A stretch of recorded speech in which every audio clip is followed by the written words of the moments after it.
Hello guys, welcome to my channel. So, ngayon ipapakita ko sa inyo yung nilagay kong tankless water heater, propane water heater. So, ayun yung ginawa ko. Dati kasi electric kami water heater, ayan. So, nasira na siya. So, bumili yung boss ko ng propane water heater. So, madali lang siyang install ito. Ipapakita ko sa inyo.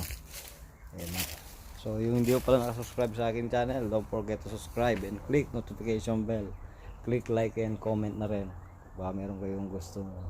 So ipapakita ko ngayon yung ginawa ko muna, yung part 1 muna ngayon. So maybe tomorrow papakita ko na sa gagamitin ko yung abangan yung part 2 para sa pag-connect ng mga plumbing. Ayan. Ito na siya. Ayan. Noritz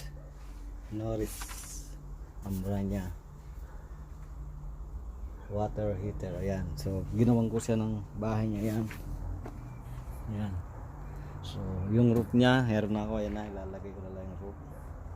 Ayan. So ang ginawa ko rito, puro concrete lang, screw. Ayan. So dito yung gas niya, yun bagong bago yung pinili ng boss ko, 50 gallon. Dito ko siya ilalagay. So abangan nyo guys yung part 2 pag connect ng ng mga plumbing saka gas, pati na sa electrical nya. Kasi meron siyang plug mo para sa to, controller. So ito na yung niya. Madali lang siyang gawin. Kailangan make sure level siya. Ayan, papakita ko. Ayan. Level. Ayan. Ako, konting-konti, hindi siya naka-level. Mababa siya rito. Ba't na? Ay, dito, mababa.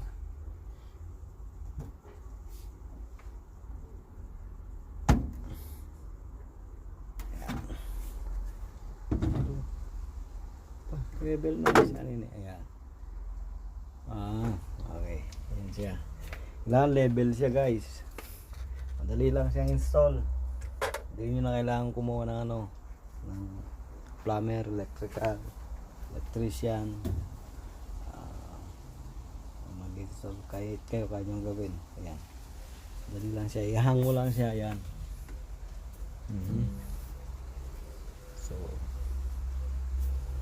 may kabigatan lang siya ng konti. So kailangan siguro mga dalawa kayo magbubuhat. Tapos make sure yung yung unit nyo tsaka yung gas tank, kailangan meron siyang wall sa separator, naka-separate siya. Huwag yung open para for na rin to, safety. Kasi apoy yung niluluto niya, apoy So pagka walang ganito, mag-cause ng sunog. Ayan. Ito yung hot, ito yung cold, ito yung in, ito yung ventilation, ito out. So gagawa, isa bubutasan ko, gagawa ng ventilation palabas. Ayan. So kailangan dito 8 inches sa wall, dito 24 inches kasi hindi siya masikip. So ayan guys, so yung abangan nyo bukas ang part 2 nito para pag-connect. So thank you guys for watching. So wag nyo kalimutan mag-subscribe hindi pa nakasubscribe.